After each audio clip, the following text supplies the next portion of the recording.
क्या है 6.6 का परिमेय? कहता है दो समरूप त्रिभुज, कैसा त्रिभुज? समरूप त्रिभुज का क्षेत्रफल का अनुपात जितना होगा उन दोनों समरूप त्रिभुजों के संगत भुजाओं का अनुपात का वर्ग के बराबर होगा। दो समरूप त्रिभुजों का क्षेत्रफल का अनुपात, दो समरूप त्रिभुज का क्षेत्रफल जितना निकलेगा उसका अनुपात जितना निकलेगा उनके संगत भुजाओं के, उसका संगत भुजा, दोनों त्रिभुज का संगत भुजा के अनुपात का अनुपात जितना निकलेगा के वर्ग, उसका वर्ग जितना निकलेगा के समान होते हैं। ठीक है, ध्यान दीजिएगा। हम दो त्रिभुज लिखते हैं, एक त्रिभुज, इसको थोड़ा बड़ा कर दीजिए, दूसरा त्रिभुज, इसका नाम हो गया ABC, इसका नाम हो गया PQR। ठीक है, त्रिभुज का क्षेत्रफल निकालना होगा इसलिए लंब चाहिए, लंब दे दीजिए M, इसमें दे दीजिए N, यहाँ लंब हो जाएगा AM, इसमें लंब हो जाएगा क्या AN। ठीक है, ध्यान दीजिएगा।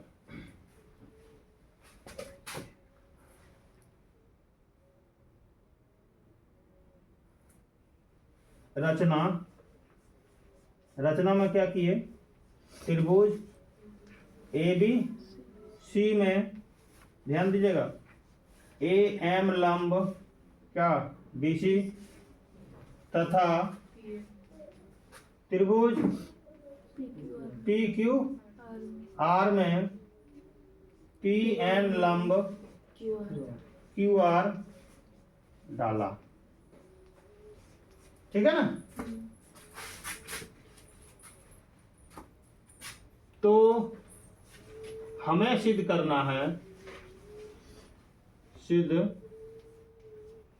है कि एरिया ऑफ त्रिभुज ABC का क्षेत्रफल बट्टे एरिया ऑफ त्रिभुज PQR का क्षेत्रफल क्या होगा, उनके संगत भुजा, गप नहीं, संगत भुजा हो जाएगा AB बट्टा PQ का स्क्वायर या BC बट्टा QR का स्क्वायर या AC बट्टा PR का स्क्वायर। यही सिद्ध करना है, ये सिद्ध करना है। ठीक है सर जी, थोड़ा हम ध्यान देते हैं। जहां ध्यान दीजिएगा, एरिया ऑफ त्रिभुज ABC बाय एरिया ऑफ त्रिभुज PQR बराबर क्या होगा, त्रिभुज का क्षेत्रफल क्या होता है 1/2 गुनी आधार, आधार कौन सा होगा, जिसमें लंब डाले हैं उठो आधार होगा, तो लंब क्या होगा BC। ABC त्रिभुज का लंब क्या हुआ BC और लंब आधार क्या हुआ BC। 1/2 गुनी आधार गुनी ऊंचाई क्या है AM, और नीचे का क्या होगा दूसरा त्रिभुज का 1/2 गुनी आधार क्या होगा QR गुना क्या होगा P। 1/2 कट गया सर, तो कितना निकला यहाँ BC इंटू AM बट्टे QR इंटू P, समीकरण 1 हो गया। सर जी ध्यान दीजिएगा, इस त्रिभुज का यह अनुपात अभी निकल रहा है, त्रिभुज के क्षेत्रफल का अनुपात। चूंकि ध्यान दीजिएगा त्रिभुज ABC समरूप त्रिभुज PQR है कि नहीं, दो समरूप त्रिभुज का क्षेत्रफल का अनुपात निकालने बोल रहा है ना, तो दोनों तो त्रिभुज समरूप है। अब दोनों त्रिभुज जब समरूप है तो दोनों त्रिभुज समरूप के संगत भुजा क्या होते हैं समानुपात। इसका मतलब उसका एगो भुजा ले लीजिए क्या AB BC और AC, लिए। अब इसका ए बी का नीचे क्या होगा? P Q. इसका क्यू आर और इसका पी आर। हो गया है समीकरण 2। ये समीकरण ये समझ में आया कि नहीं कि दोनों त्रिभुज अगर समरूप होगा तो उसके भुजाओं का अनुपात क्या होगा?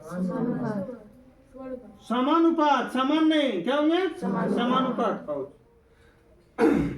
तो ध्यान देगा कि त्रिभुज ए एम बी तथा त्रिभुज पी एन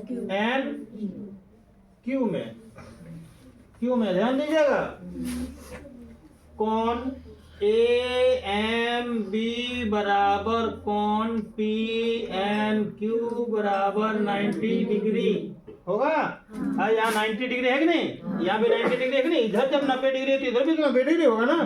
तो इसका 90 डिग्री, इसका 90 डिग्री। क्लियर? तथा सर जी ध्यान दीजिएगा कौन बी बराबर कौन क्यू क्या होगा? क्योंकि दोनों बड़का त्रिभुज क्या है? समरूप। तो इसका संगत कोण तो समान होगा ना। तो ए कोण पी कोण बराबर, बी कोण क्यू कोण बराबर, सी कोण आर कोण बराबर। यहाँ तो पी कोण और इसका क्यू कोण बराबर होगा ना। तो सर जी क्या होगा? समरूपता के ए विधि से क्या होगा? त्रिभुज ए एम बी समरूप त्रिभुज पी एन क्यू होगा। और दो त्रिभुज यदि समरूप रहते हैं तो उसके संगत भुजाओं का अनुपात समान होता है। तो संगत भुजा यहाँ पर ले लीजिए, क्या क्या? इसमें ले लीजिए, इसमें कर्ण क्या नाम है? A B. इसका कर्ण क्या होगा? P Q. उसका लंब क्या होगा? A M. इसका लंब क्या होगा? P N. समीकरण 3। अरे क्या क्या कर रहे हो? इस प्रकार समीकरण 1, 2 तथा 3 से तो क्या होगा?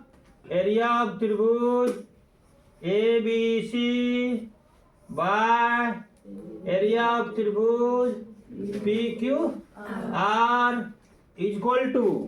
ठीक है, तो एक ठो में लिखे होंगे, क्या लिखे होंगे? एक ठो में लिखे होंगे ए एम बट्टे ए एम गुनी बी सी। ठीक है कि नहीं? और इसमें लिखे होंगे ए एन गुना पी होगा नहीं? हाँ, पी एन गुना क्यू आर लिखे होंगे कि नहीं? हाँ। तो ध्यान दीजिएगा, हम तो बोलते हैं डायरेक्ट क्या?